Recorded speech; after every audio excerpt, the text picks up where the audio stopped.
번제와 소제. 그러면 번제 그러면 burnt offering.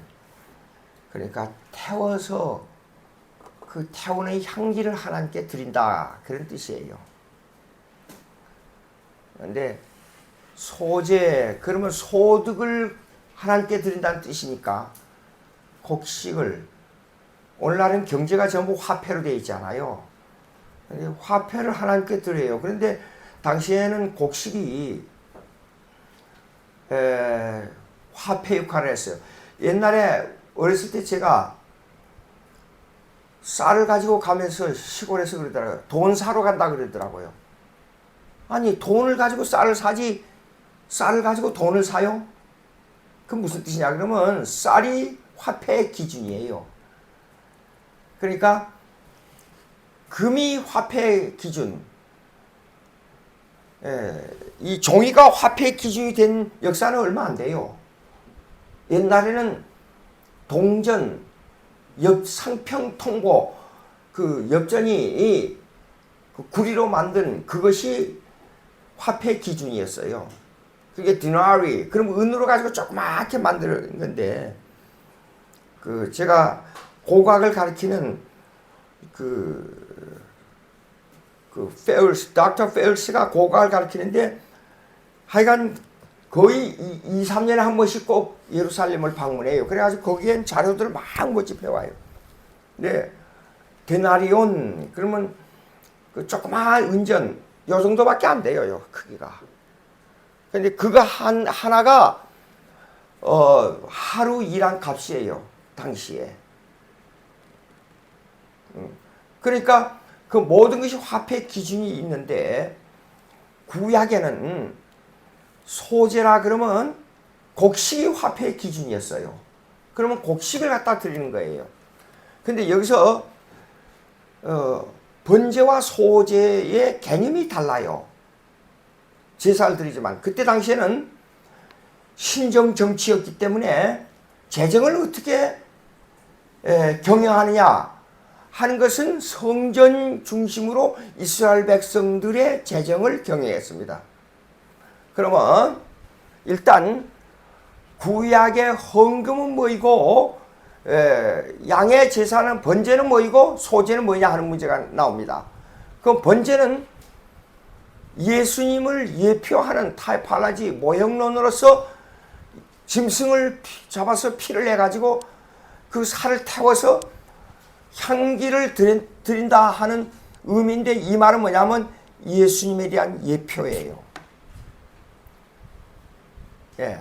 그러면 이 번제는 보십시오. 지난번에 설명한 걸 다시 잠깐 안수한다는 것은 내 죄를 여기다 전가시킨다는 거예요. 임푸테이션. 임푸테이션이라는 뜻은 뭐냐 그러면 내가 가지고 있는 모든 감당해야 할 책임, 의무 모든 것을 너에게 떠넘긴다 그 말이에요. 그러면 그것이 뭐냐 그러면 보증인이 그걸 받아가지고 하나님 아버지에게 올라가는 겁니다. 그래서 안수하는 겁니다. 안수를 넘긴다는 뜻이에요. 그 다음에 죽입니다. 그러면 죽일 때 그냥 죽느냐? 이 짐승이 소리 지르고 발버둥을 칠 거 아니에요. 그러니까 거기는 그 제사를 드리는 그 성막을 아주 소란하고 소리 지르고 피가 튀기고 이건 뭐 형편없어요. 그러니까 그 안 죽으려고 몸부림치면서 소 대변을 전부 막 품어낼 거 아니에요.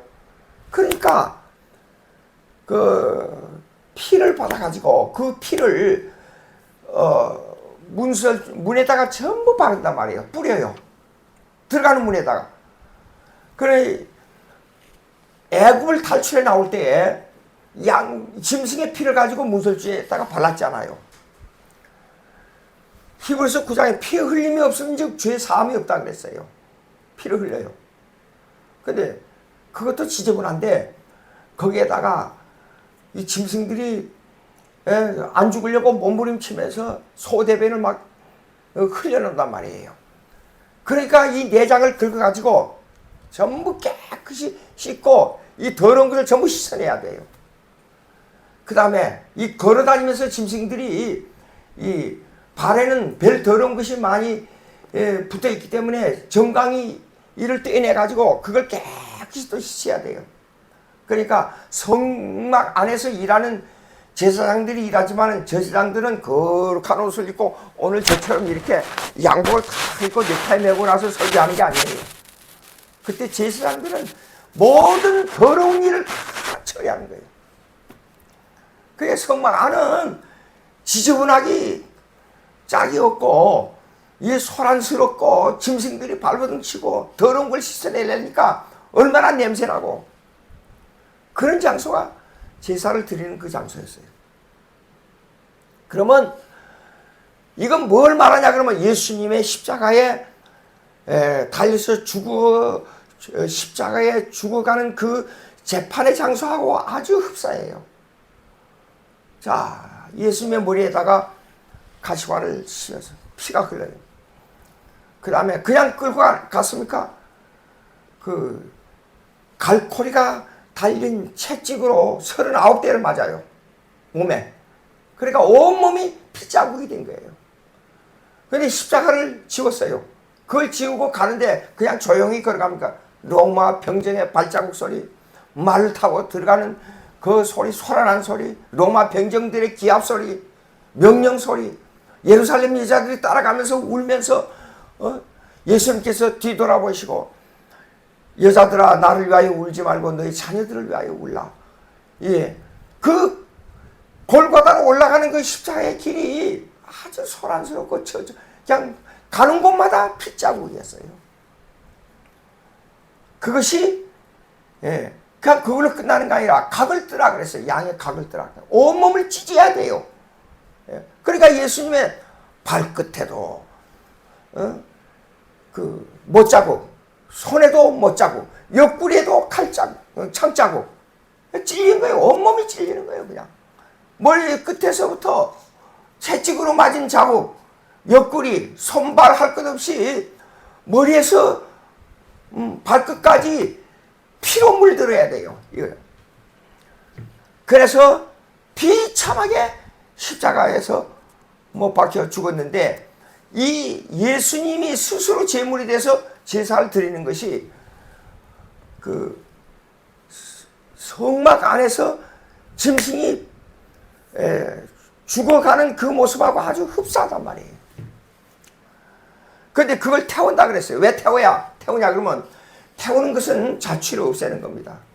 세상에 아무리 이 지구상에 아무리 강한 물질을 하래도 강한 열 속에는 타지 않는 게 없어요. 그거 보세요. 강철 불 속에 몇천 도의 불 속에서 녹아버린 거 보세요. 왜? 그러니까 태운다는 것은 완전히 자국을 없애서 하나님께 바치는 거예요. 그 태운다 하는 것은 우리의 죄악된 모습을 완전히 없애버려야 돼요. 그래야 하나님께 나아갈 수 있어요. 근데 그 대신 태우는 그것이 그 자취를 없애고 대신 태워서 하나님께 드리는 것이 누구냐? 예수 그리스도예요. 그래야 예수 그리스도 엘리 엘리 라마 사박다니 그러면 그거는 아람어로 되어 있는데 엘리 그러면 하나님이여 하는 호칭이요. 하나님이여 부르짖음이요 부르짖음. 하나님 아버지 또 엘리 두 번 불렀어요. 그 라마 그러면 사이란 뜻이에요. 간격이란 뜻이에요. 간격. 사박단이라는 것은 끊어졌단 말이에요. 그러니까 하나님하고 예수님하고 한 몸이었는데 사이가 끊어져 버렸어요. 누구 때문에? 자신을 태워서 죽여서 없앴기 때문에 하나님과 하나님 아버지와 예수님 사이가 완전히 끊어져 버렸어요. 예. 그래서 어찌하여 나를 버리시나이까 그랬지만은 그 아람어의 원뜻은 사이가 끊어지다는 뜻이에요. 생각을 해보십시오. 하나님하고 하나님 아버지하고 이 아들하고는 본체가 똑같았어요. 하나님이라는 본체가. 근데 사이가 끊어져 버렸다는 건 뭐예요? 여기서 태워서 없앤 것 같이 하나님 아버지가 그 비참하게 그 짐승처럼 죽어가는 그 모습 같이 그걸 보고도 얼굴을 돌려버렸어요. 이사야 이게 보세요. 어찌하여 아버지가 내게서 얼굴을 돌리시나이까. 얼굴을 돌려버렸어요. 죽는 걸 보고. 그래서 그 마지막 부르짖음이 엘리 엘리 라마 사박다니 어찌하여 나를 버리시나이까. 그렇게 된 거예요. 네. 그것이 바로 뭐냐 그러면 번제예요. 완전히 없애 하나님께 드린다. 그 없애가지고 하나님께 드린다 하는 것은 뭐냐면 하나님이 받으셔야 되잖아요. 그럼 어떻게 받아요? 없어졌는데. 그래서 태워서 향기를 하나님께 드린다 그 말이에요. 그 향기를 받으시고 아하, 내가 세상에 보낸 하나님의 형체 인간의 모습을 취하시고 보낸 그 모습이 완전히 타서 없어졌는데, 없어진 것이 끝나지 않고 하나님이 받는 것이 뭐냐면 형상, 영적으로 의미를 말하게 되면 향기를 맡으시고, 이 짐승이 구약에서 향기를 말미암아 태워서 올라간 것처럼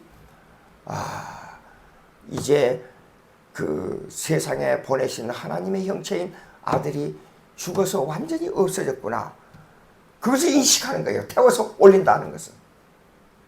그래서 이제 하나님 예수님이 숨을 거두는 그 순간 영혼과 육이 갈라지는 게 아니라 예수님은 하나님의 본체이기 때문에 하나님의 우편에 앉았다 말은 하나님의 본체가 이제는 하나님 아버지와 하나가 돼가지고 능력으로 계신다 그런 뜻이에요.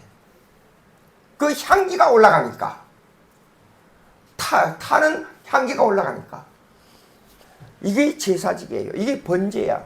burnt offering. 이게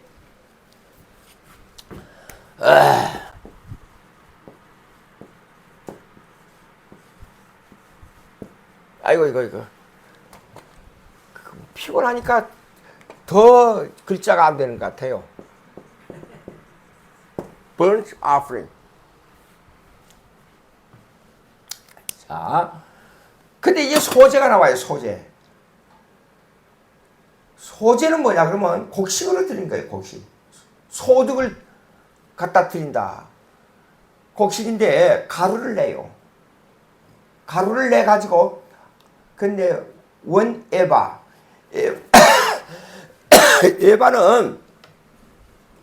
우리 한국에 옛날에 한 대 그러면 큰 걸로 한 대인데 약 2리터 정도 돼요. 근데 아침에 1리터 드리고 가루를 내서 1리터 드리고 저녁에 1리터를 드려요. 그러니까 한 산에 와서 제사를 드릴 때는 소제 제사를 드릴 때는 하루가 걸린다는 뜻이에요. 근데 제사장들이 그걸 받아가지고 전부 그러니까 1년 내내 하루도 빠짐없이 그러니까 어떤 때는 한 10명도 올 수 있고 어떤 때는 한 사람도 올 수 있고 그럴 거예요. 그래서 이 소제를 드립니다. 근데 이거는 burnt offering은 이거는 예수님을 예표해요. 예수님을. 근데 소제는 뭐냐 그러면 소제는 이걸 알아야 돼요. 곡식을 드린다고 하면 곡식과 예수님의 제사와 무슨 상관이 있느냐? 그거는 상관이 없어요. 상관이 없는데 이걸 먼저 생각할 수 있는 것은 이거 알아야 돼요. 신정정치의 행정부, 사법부, 그 다음에 행정부, 사법부, 입법부를 다 통괄하는 장소가 어디야 그러면 성전이에요. 예. 그러면 그 성전에서 이렇게 됐습니다. 구약의 11조는 뭐냐 그러면 이거는 세금이에요. 세금. 나라가 어려울 때 10의 2조를 들였어요. 흉년이 들어가지고 요셉을 통해서. 근데 11조는 세금이에요. 근데 신약에 들어와서는 이 세금 제도가 신정정치가 정치와 교회와 국가가 분리됐어요. 제가 지은 책 교회와 국가 꼭 읽어보세요. 이거 다 세밀하게 나와 있어요 지금. 예. 고영일 변호사가 그 책을 읽고 깜짝 놀라가지고 저한테 일부러 전화가 왔더라고요. 보수주의 목사로서 한국교회에서 이거 최초의 작품인데 이거 대단하다고. 이런 걸 성경을 자기가 어려서부터 평생 부모님으로부터 신앙을 받아가지고 오늘까지 자라면서 변호사 생활을 하고 있지만은 이거 성경에서 그냥 읽었지 이걸 이렇게 찾지를 못했는데 이거 기가 막히다고 그냥 입에 침이 마르도록 저를 칭찬하더라고요. 자 보십시오.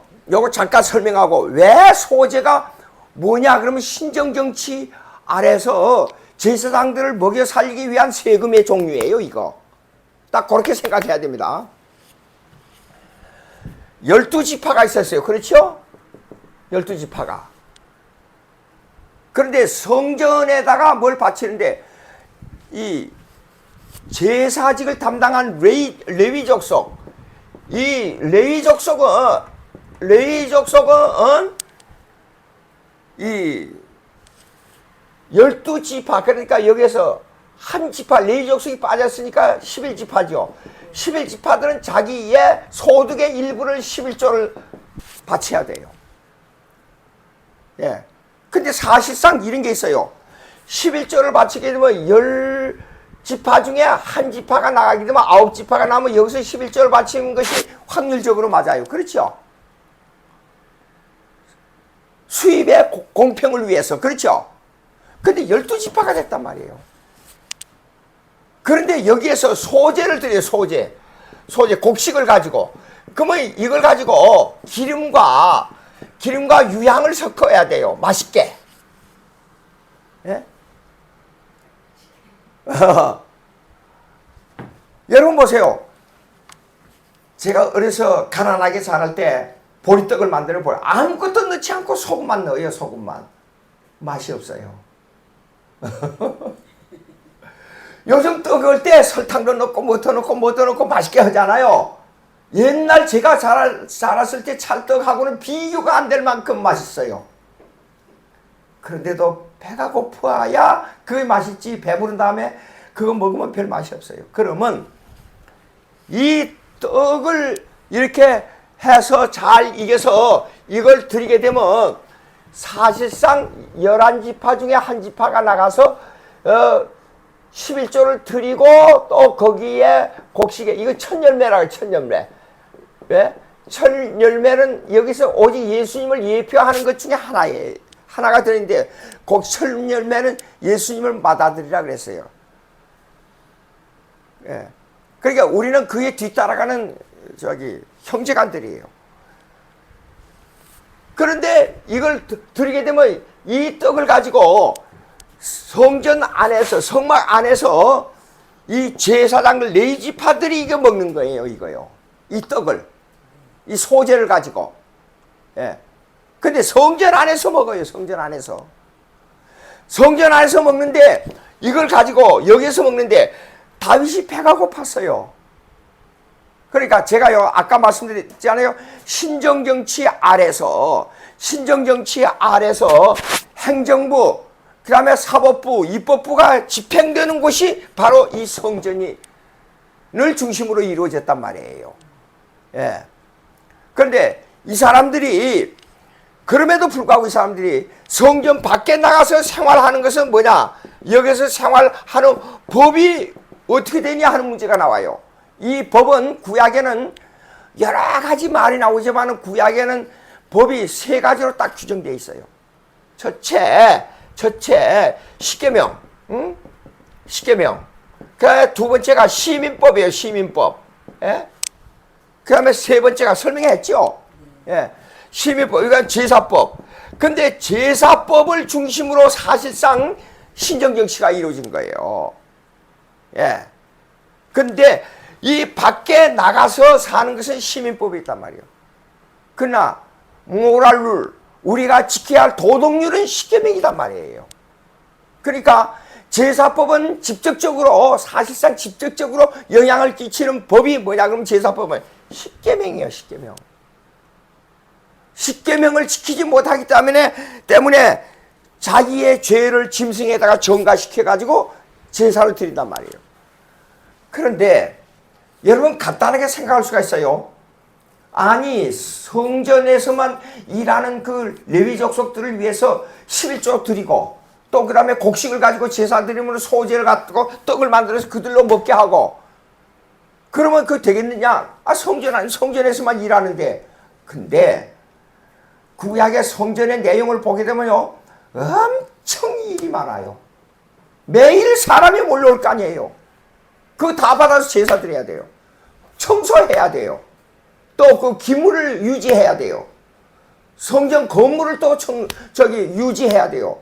복잡한 게 엄청납니다. 여러분 간단하게 말하면요 검사가 기소하고 판사가 재판하지 않아요. 그냥 그것만 하면 되지. 읽어보고 옳다 그렇다 너는 몇 년 그것만 규정해 주는 거예요. 말은 간단하지요. 그런데 거기에 따르는 그 서류 일 얼마나 복잡하고 얼마나 힘듭니까? 생각을 해보십시오. 그게 성전 안에서 일이요 생각보다 엄청 복잡해요. 일이 많아요. 온 백성들을 다 다스려야 돼요. 이런 문제가 있습니다. 자 그러면 신정정치 아래서 이렇게 하는데 요 내용을 조금 구체적으로 요거 간단히 말하면 이것인데 구체적으로 좀 보시겠습니다. 소재는 레위기 2장 1절로부터 16절입니다. 요거 간단하게 요약해서 말씀드리겠습니다. 2장 1절로부터 16절 소재는 번제는 1장 1절로부터 17절 번제는 1장 1절로부터 17절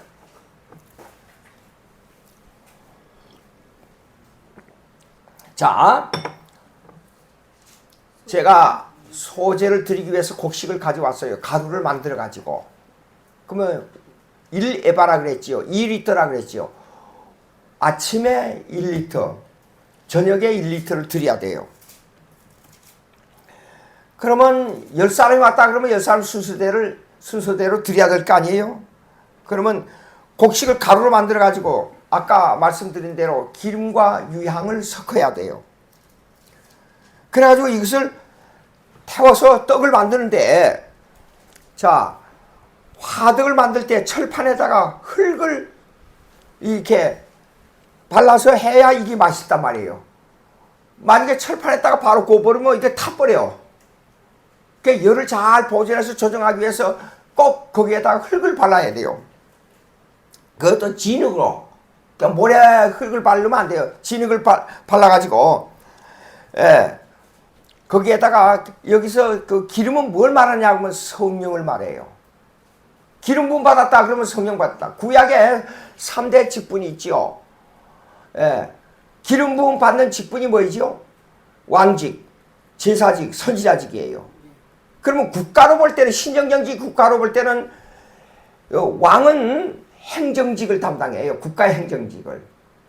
그 다음에 선지자직은 국가의 입법을 담당해요. 선지자직은.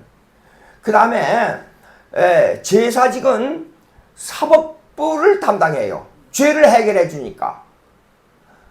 그런데 이것이 신정정치이기 때문에 선지자들이 하나님으로부터 말씀을 받아서 그대로 왕이나 백성들에게 전달해 줘야 돼요. 근데 왜 선지자들을 돌로 쳐 죽이고 그들을 가두고 때리고 했느냐 하는 것은 왕들이 자기 의도대로 정치를 해야 되겠는데 선지자를 보고 자기의 의도에 맞게 말씀을 전해달라는 거예요. 근데 선지자들은 하나님 말씀을 받아서 그대로 전달하는 것이 직분이지 왕의 비율을 맞추는 게 아니에요. 그러니까 맞지 않으니까 가둬서 때리고 죽이고 했단 말이에요. 근데 그렇게 한 북쪽 이스라엘 국가들은 왕들이 하나님 말씀을 안 들었기 때문에 350년이나 남쪽 유대보다도 일찍 망해버리고 말았어요. 나라가. 그리고 외부의 침입을 받아가지고 아수르의 침입을 받아가지고 피를 쏟고 말았단 말이에요. 그래서 유대인들은 바빌론 포리의 재패가서 돌아온 후에도 피를 섞지 않았다 그래가지고 사마리아 사람들을 완전히 개 취급했잖아요. 예. 이방인보다도 더 개 취급했어요. 그런데 예수님은 사마리아 여인하고 대화를 했잖아요. 이상하게 여겼어요. 제자들이 돌아와서. 아니, 우리가 개 취급하는 사마리아 여자하고 대화를 해. 이상하게 생각한 거예요. 예. 그런데, 자, 그 왕들이 다스릴 때에 반드시 선지자의 말을 들어야 돼요. 선지자는 국가를 다스리는 법을, 쉽게 말해서 국가를 볼 때는 법을 지정해 주는 거예요. 그대로예요. 그러니까 선지자는 입법부의 역할을 하는 거예요. 입법부. 그 왕은 행정부로서 그걸 해야 돼요. 그런데 자, 이 문제가 구약에 이렇게 신정정치를 하다가 이제 중간사 배우시면 신학에 와서 중간사 배우시면 알지만은 헬라 정부가 알렉산드리아로 말미암아 전 세계를 통일해 버렸어요. 그럴 때 알렉산더 대왕이 이건요 예수님을 오심을 준비하는 아주 결정적인 역할을 한 거예요. 예, 그리고 정치와 교회의 신정 정치는 깨지고 이제는 교회의 제도와 국가의 제도를 이중으로 나눠버린 역할을 한 거예요. 이거 헬라 정부가. 예? 왜냐 그러면 두 가지 정책을 썼어요. 예? 유대인들을 향할 때는 뭐냐 그러면 당근과 아주 강렬한 당근 정책과 아주 강렬한 채찍 정책을 쓴 거예요. 말을 안 들으면 사정없이 죽여버리고 거리에다가 십자가를 세워놓고 전부 못 박아 죽였어요. 근데 말을 잘 들으면 그 사람들에게 특별 대우를 해요. 오죽했어요. 알렉산드리아 시를 아프리카 북쪽에 가장 살기 좋은 지역, 그것도 곡식이 많이 나오는 저 나일강 유역에다가 알렉산드리아 도시를 만들어가지고 유대인들만을 위해서 20만 명이나 거기다 이주를 시켰어요. 말 잘 들어요. 그러니까 이 사람들은 와서 차츰차츰 유대주의를 잊어버리기 시작한 거예요. 헬라 말을. 그리고 세계 통일을 만들어버렸잖아요. 헬라로 가지고 전 세계. 그리고 그 후손 중에 하나인 프톨로미 왕이 알렉산드리아 후손 이덴가 돼요. 이 사람이 구약을 헬라어로 번역을 해버렸어요. 그러니까 구약의 성경이 세계화로 변해버린 거예요. 그러니까 자연히 이런 현상으로 말미암아 교회의 제도와 정치제도와 국가의 정치제도 두 개가 나눠져 버렸어요. 그래서 이 복음이 전 세계로 퍼질 수 있는 여건을 만들어준 거예요. 예. 그런데 이제 성전 제도의 개념이 이제는 사실 사라져야 돼요. 그러니까 예루살렘 성전을 다시 찾나고 운동하는 사람들 보면 좀 이상해요. 역사를 모르고 하는 말이에요. 그런데 소재는 뭐냐 그러면 제사장들, 레위 족속들을 위해서 일종의 곡식을 가지고 성전에 그들에게 잘 먹고 잘 사세요 하고 헌금하는 종이에요. 이게 소재가. 그러니까 여기는 복잡한 게 없어요. 예. 자, 그리고 이제 근데 향기로운 냄새가 나야 되는데 이걸 뭐냐면 유향인데 레위기 2장 9절에 나와요. 유향. 적을 필요 없어요. 이거는요. 레위기 2장 9절이니까. 근데 그래서 그걸로 말미암아 향기로운 냄새. 근데 이걸 가지고 신약에도 여러 번 나와요. 고린도전서에도 사도 바울이 너희 향기로운 냄새라는 말 2장 14 한번 봅시다. 2장 14절. 고린도전서 2장 고린도후서 2장 14절. 고린도후서 2장 14절. 고린도후서 2장 14절. 2장 14절. 다 같이 읽어봅시다. 시작. 항상 이기게 하시고 우리로 말미암아 각처에서 그리스도를 아는 냄새를 나타내시는 함께 가면서. 그런데 이거는 하나의 타이파라지 예표이기 때문에 우리가 다른 사람들에게 좋은 일을 보여주고 기쁨을 주고 그들에게 어려움을 도와주고 하는 것을 냄새를 어떻게 맡을 수 있어요? 그걸. 근데 그걸 냄새로 표시했어요. 그걸 보고 그러니까 성경을 읽을 때 시적인 상징적인 문장이냐 아니냐, 그 다음에 사람을 의인화하는 거냐, 식물을 의인화하는 거냐, 동물을 의인화하는 것을 잘 이게 해야 돼요. 이 냄새를 어떤 사람이 이런 거 봤어요. 아, 우리는 그리스도의 향기를 내야 되기 때문에 가능하면 비싼 향수를 사야 됩니다. 미국에서요. 그래가지고 어느 집사님이, 여자 집사님이 어떻게 강한 향수를 바르고 오는지 저 뒤에 앉아서요. 근데 그 향수 냄새가 여기까지 올라와요. 향기를 내야 된다고. 그런 게 아니고 이것을 이렇게 실체를 영적인 의미로 표시할 때 그걸 갖다가 안트로폴모피즘이라 그래요. 이걸 갖다가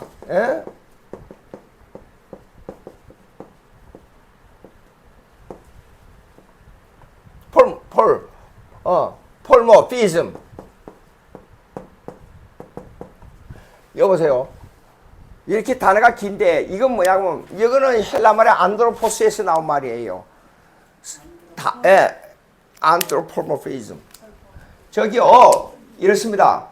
무슨 말이냐면 향기라는 것은 냄새이기 때문에 우리가 사람이 행한 행동을 보고 향기롭다고 말할 수가 없어요. 그러네, 그 향기는 냄새로만 표시하면 실체화된 거예요. 그러나 우리 그 사람은 참 향기로운 인격을 가지고 있어. 그러면 아니 그 사람 인격 속에 냄새가 납니까? 아니잖아요. 그런데 향기롭다 하는 말은 그의 인격과 그의 생활이 본받을 만하다 하는 뜻으로 하면 그러면 그것이 안트로폴모피즘이라고 해요. 이런 현상입니다.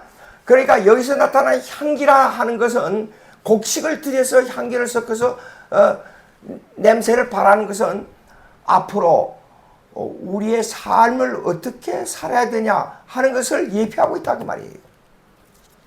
자, 그러면 이제 여기에다가 2장 13절 와보세요. 레위기 2장 13절. 레위기 2장 13절.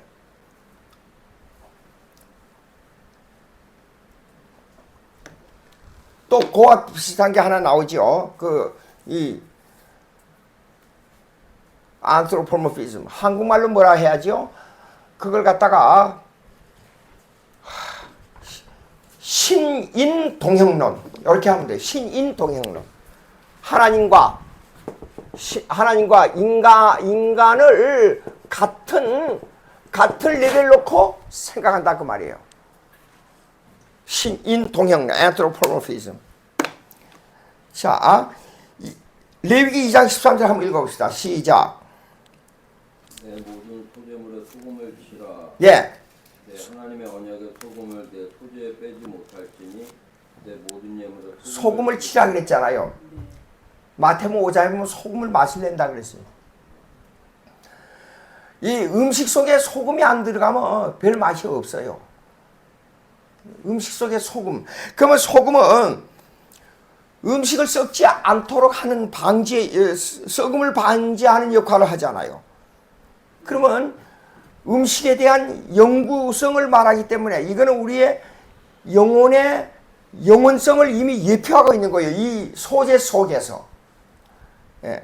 그러면 소재라는 것은 곡식을 가지고 이렇게 드릴 때에 썩음도 방지하고 그 다음에 향기를 내도록 하고 그 다음에 기름을 넣어가지고 맛을 내도록 하고 그래서 그걸 구워서 떡을 만들고 근데 성전 안에서 레위 족속들이 먹게 한다 그 말이죠. 이걸 이제 국가론으로 돌아가서 생각해 보자고요. 국가론으로 돌아가서 국가에 보게 되면 오늘날 여러분들이 노동을 해가지고 세금을 바치잖아요. 그러면 신정국가의 가장 주된 사람들에게 정성을 다해서 레위 족속들이 잘 먹고 잘 살 수 있도록 하기 위해서 세금을 바치는 거의 한 일종이에요. 소재는. 예. 그래서 이것을 이제 이 노동론으로 들어가 보면 이런 게 있어요. 노동론으로 하나님께서 아담을 지으실 때 두 가지 명령 줬는데 하나는 종교 명령이고 하나는 문화 명령이에요. 근데 이 소재를 아까 종교 명령으로 말미암아 죄 문제를 해결하는 것은 번제예요. 종교 명령으로. 그 다음에 문화 명령으로 말미암아 우리의 삶을 해결할 수 있도록 제도를 만들어 주신 것은 소재예요. 소재. 물질을 들여가지고. 그래서 이걸 노동으로 말하면 종교노동과 문화노동, 문화노동으로 두 개로 나눠진단 말이에요. 그러면 문화노동의 일부에 남은 것을 잉여 산물을 하나님께 드리는데 그것이 소재예요. 오늘날 우리가 6일 동안 일하지 않아요. 문화노동 속에서.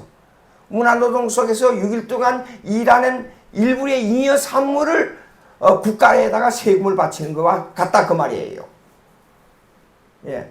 그러면 이것은 제가 지난번에 2주 전인가 3주 전에 말씀할 때 안식의 영원성을 얘기했어요. 안식의 연관성, 안식의 지속성과 연관성과 영원성을 얘기했어요. 우리가 종교노동과 문화노동을 가지고 이원론으로 생각하면 안 돼요. 이원, 두얼리즘. 이원론이 뭐냐? 세상은 악하니까 이렇게 기도하지 않아요. 어떤 분들 이 악한 세상에서 범죄의 세상에서 살다가 거룩한 하나님의 교회에 나와서 이렇게 삶을 놔두고 안식을 얻을 수 있는 이 은혜를 주신 것 감사합니다. 근데 그 기도가 이원론에서 나온 거예요. 문화노동과 종교노동에 대한 연속성을 거절합니다.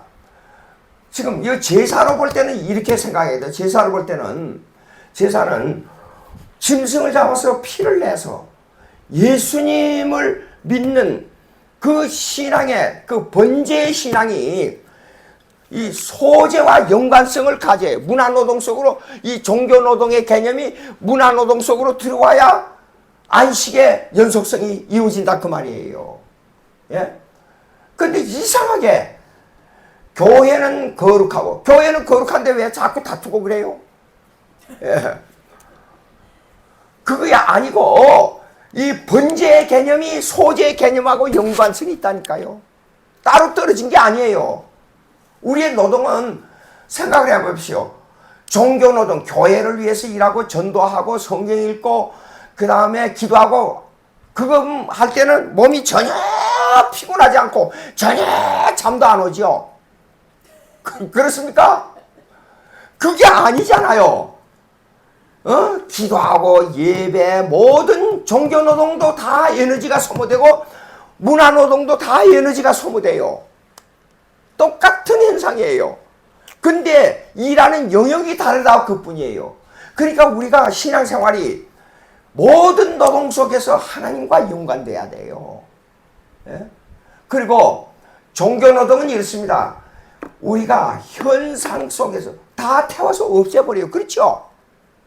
종교노동은 다 태워서 없애버리니까 열심히 기도하고 열심히 찬양하고 열심히 은혜를 성경 말씀 듣고 마음의 평화를 얻고 교회를 나갈 때 갑자기 회사 사장이 돈 주듯이 너는 5시간 기도했으니까 50불 받아라. 너는 2시간 기도했으니까 20불 받아라. 그런 게 있어요? 없잖아요. 근데 종교노동은 다 태워서 없애버리는 겁니다. 영적인 은혜를 받는 거예요. 그런데 이것도 어디하고 연관이 되냐면 일반 노동하고 문화노동하고 연관이 됐다. 문화노동은 가서 일하면 한 달이면 한 달, 일주일이면 일주일에 얼마가 시간대로 딱 돈 받아요. 그렇죠? 근데 그것을 가지게 되면 성경은 여기서 소재 속에 나타나는데 분명히 일반 노동 속에서는 내가 돈을 얼마 받은 그 문화노동의 대가가 반드시 잉여산물이 된다. 잉여산물이 나온다. 어떤 사람은 1시간에 2불밖에 못 받아요. 근데 1시간에 어떤 사람은 10불을 받는 사람이 있어요. 근데 2불 받는 사람이기 때문에 너는 항상 모자라. 10불 받는 사람한테 동냥해야 살 수 있다. 그게 아니고 이 모든 노동은 그 사람의 일반 은총에서 받은 은사에 따라서 하나님이 결정해 준 거예요. 의사를 한 사람 보고 가서 정치하라 그러면 정치.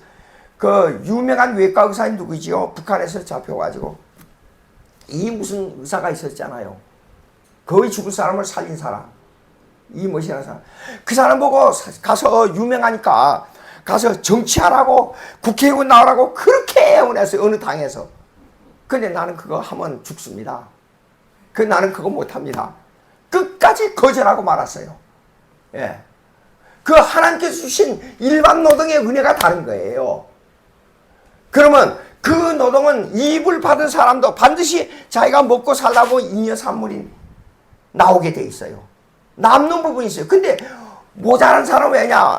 거기에 대한 생활에 대한 경건의 의미가 없기 때문에, 경건하지 못하기 때문에 이 사람이 낭비해서 돈이 모자란 것이지, 사람은 반드시 자기 노동의 대가를 얻어서 그걸로 가지고 살 수 있도록 돼 있고, 적어도 적은 가치라 할지라도 그 적은 잉여 산물이 남게 돼 있어요. 경영을 잘못해서 그런 거예요. 예, 성경을 자세히 읽어보세요. 잠언을 읽어보면 경영학이 나와요. 아하, 개미에게 가서, 게으른 자여 개미에게 가서 배우라. 이게 뭔가 하고 가만히 오랫동안 생각을 해봤어요. 생각해보니까 이게 경영이에요. 자, 개미들 있잖아요. 근데 한 사람이 제일로 대장이 가게 되면 이렇게 꼬불꼬불 막 이런 길을 갔어. 근데 이 사람이 가는데도 이 개미들이 따라가는데 새까맣게 이 길만 따라가지. 어떤 개미들이 가서 이렇게 갔다가 이렇게 가고 이렇게 갔다가 이렇게 가는 게 없어요. 그러면 개미들이 하는 활동과 영역이 그렇게 기축적으로 잘 정해져 있어요.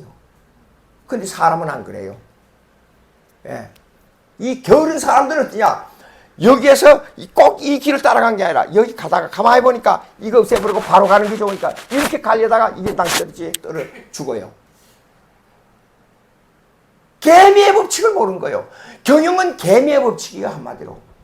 모든 사람들이 같이 가고 같이 먹고 같이 생활하고. 그런데 이것이 모자란 것이 인간이에요.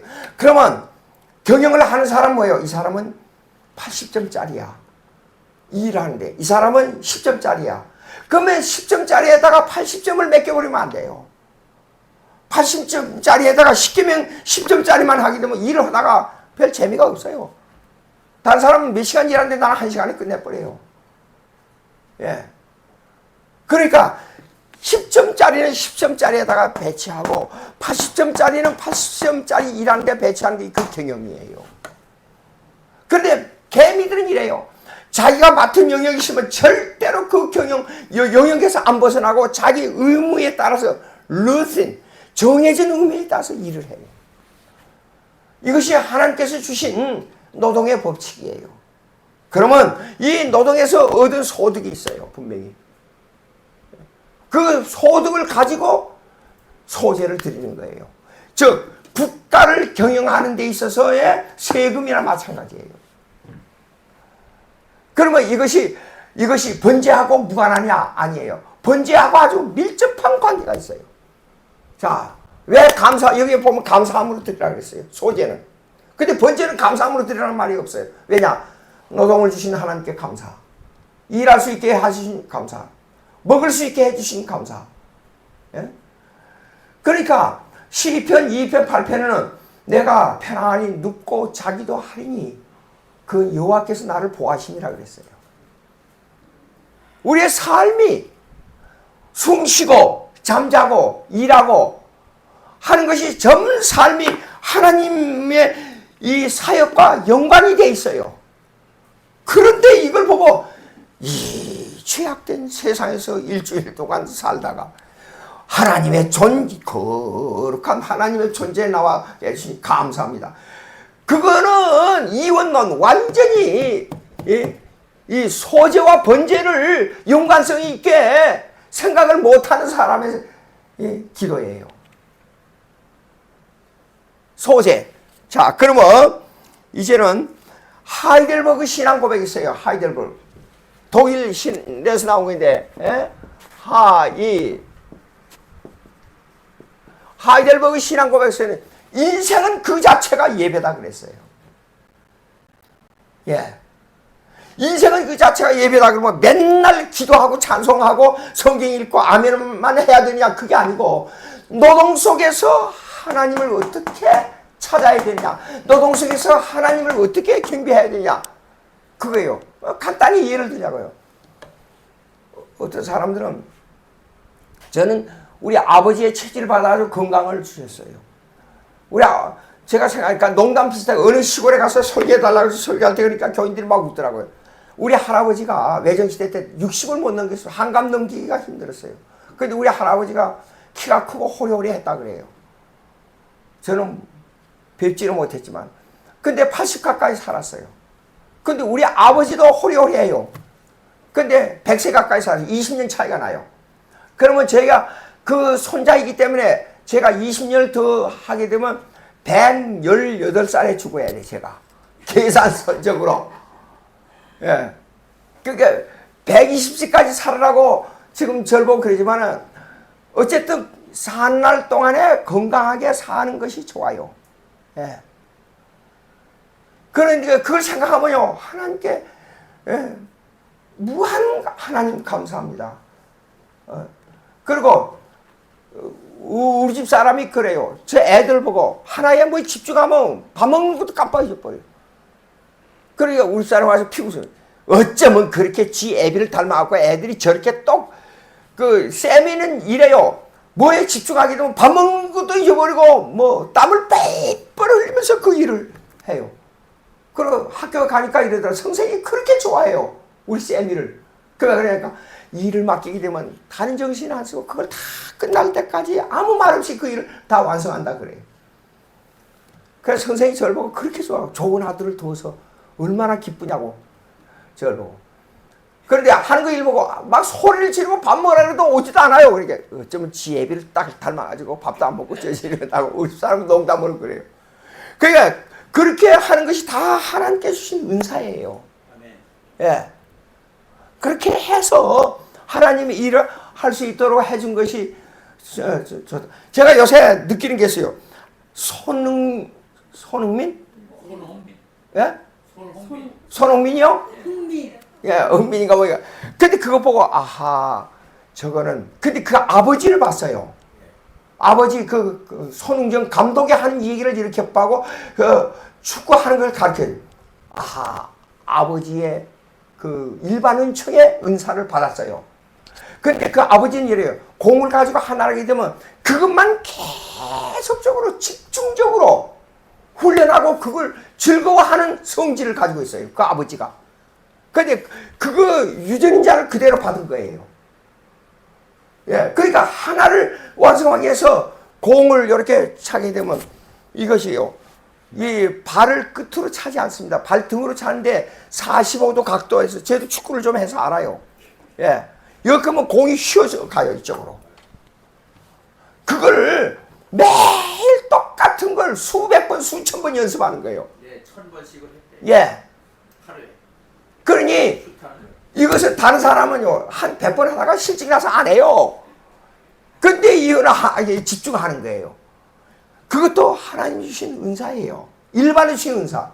그러면 우리가 어떻게 기도하냐? 하나님 아버지, 한국 사람으로 태어나가지고 내가 손흥민이라고 내가 기독교인이라면 하나님 아버지, 난 다른 애들은 한 100번 하다가 실증 나서 못하고 있는데 나는 1000번까지 할 수 있는 집중력을 주셨으니 그래서 공이 다른 사람보다 휘어져 공이 들어가니 골을 잘 넣을 수 있니? 이것도 하나님 주신 은사입니다. 이걸 사용해서 돈을 벌면 이걸 어떻게 선한 데 쓸까요? 카네기가 그 기업을 잘하는 은사를 받았어요. 인간관계를 잘하는 은사를 받았어요. 그래가지고 기업을 한 다음에요. 전국에 1200교회가 되는 가난한 교회에 피아노를 하나씩 사줬어요. 네. 또 그리고 과원을 100몇 개를 세웠어요. 그리고 교회마다 쫓아다니면서 예, 모자란 거 있으면 주머니에다가 항상 돈을 헌금을 넣어가지고 다니면서 내주고. 이것이 일반 노동 속에서 하나님을 찾아가는 거예요. 그러니까 그 미국의 기독교인들이 성공한 기독교인의 100명 중에 79명이 아주 신실한 기독교인들이에요. 예. 근데 이번에 수년 전에 그래서 워렌 버핏도 85%를 전부 사회에다가 환원해버려서 그 재산을 미국의 3대 부자였는데 순전 주식만 해가지고 예. 그 다음에 뭡니까 애플을 만드는 누구지요? 그 사람이요. 예? 그 사람도 이게 우선 자기 자식들에게는 대학 공부시키고 직장 할 수 잘하고 나서 만족하니까 그거는 너 가져. 나머지 재산을 전부 환원했잖아요. 국가에다가. 우리가 모든 내가 가지고 있는 은사, 내가 만약에 메디컬 닥터 의사가 된다 그러면 이 의학을 통해서 어려운 사람들을 어떻게 도와줄까? 그 유명한 사람이 누구냐면 한국의 수바이처라고 하는 여기 뭡니까? 장기례 박사. 그 사람은 당시에 그 현대에서 할 수 없는 수술을 자기가 개발해서 수술을 그렇게 잘했어요. 부산 고려병원을 세웠잖아요. 해방년 내려가지고. 근데 그때 당시에 얼마나 힘들었어요. 가난했어요. 그럴 때 사람들이 와서 치료를 받는데 돈이 없어서 쩔쩔매니까 살짝 이리 오라 그래요. 그 어디가 진단해보니까 이거 수술해야 돼요. 아무 말도 하지 않고 괜찮으니까 일단 수술하고 보자. 수술하고 보는데 병원비를 낼 수가 없어요. 그러니까 이리 오라 가지고 살짝 뒷문으로 수술도 끝나고 이제 병원 치료가 며칠 동안 끝나잖아요. 그럼 뒷문으로 가라고 내보내버려요. 여러분, 그러면 그걸 어떻게 하냐? 자기 봉급에서 까는 거예요. 그래서 한국의 수바이처라고 소문났어요. 제가 존경하고, 제가 전도사 때 옛날에 수십 년에 존경하고 있었던 안용준 목사님을 모시고 있어요, 제가요. 근데 안용준 목사님이 손양 목사님의 전기를 지은 사랑의 원자탄을 지으신 분이에요. 미국 웨스트민스터 공부하다가 한국에 오셨어요. 그분은 아주 경건하고 아주 정직한 분이에요. 안용준 목사님. 근데 장기로 박사 얘기를 가끔 해요. 그분이요. 같이 근무를 했기 때문에. 예. 그런 분이었어요. 그 자기 우수를 가지고 예? 거기에서 하나님을 발견하고 거기서 하나님께 영광을 돌리는 거예요. 예. 자기 잉여 산물, 인간의 삶에서 아무리 저급한 생활해도 남는 잉여 산물이 반드시 생기게 돼 있어요. 적게 벌면 적게 쓰고 많이 벌면 많이 쓰고. 근데 돈 많은 사람들이 여유가 있어 돈을 펑펑 쓸 것 같죠. 제가 보니까 미국에서 기업하는 세노세가 뭐냐 그러면 여기 그 첨단 기술의 단지가 세노세입니다. 그래서 집값이 엄청 비싸요. 공부하기 위해서 세노세가 한 1년을 살았어요, 제가요. 도저히 아파트를 얻을 수가, 아파트란다, 세를 얻을 수가 없어요. 매달 얼마씩 내는 거예요. 그렇게 비싸요. 그래가지고, 그 공부하면서 마트레이에까지 학교를 가는데 1시간 반을 차를 몰고 가야 돼요. 싼 데 사니까. 근데 거기에서 조그마한 한국 사람인데 조그마한 그 창고에서 자동차, 미국은 모든 집이 자동차 창고가 있습니다. 창고에서 그걸 시작해가지고 거부가 됐어요. 억만장자가 됐어요. 근데 그분이 돈 쓰는데 교회 산타클라라 침례교에 나왔어요. 그분이. 그렇게 이렇게 보는데 돈 쓰는 것이 1불짜리를 아끼는데 아니 돈 많은 사람이 이렇게 1불짜리 아끼는 이 얘기를 하는데요. 돈이 많으면 쓸 데가 많아가지고 더 가난하다 그래요. 여러분 이해가 돼요? 이해가 안 돼요. 근데 이상한 게 있더라고요. 돈 많은 사람 보게 되면 당신은 돈이 많으니까 얼마를 다른 사람들이 헌금을 하면 여기에는 100불을 한다 그러면 당신은 1000불이라고 다른 사람들이 계산하고 있어요. 체면 때문에 1000불을 안 할 수가 없는 거예요. 인간은.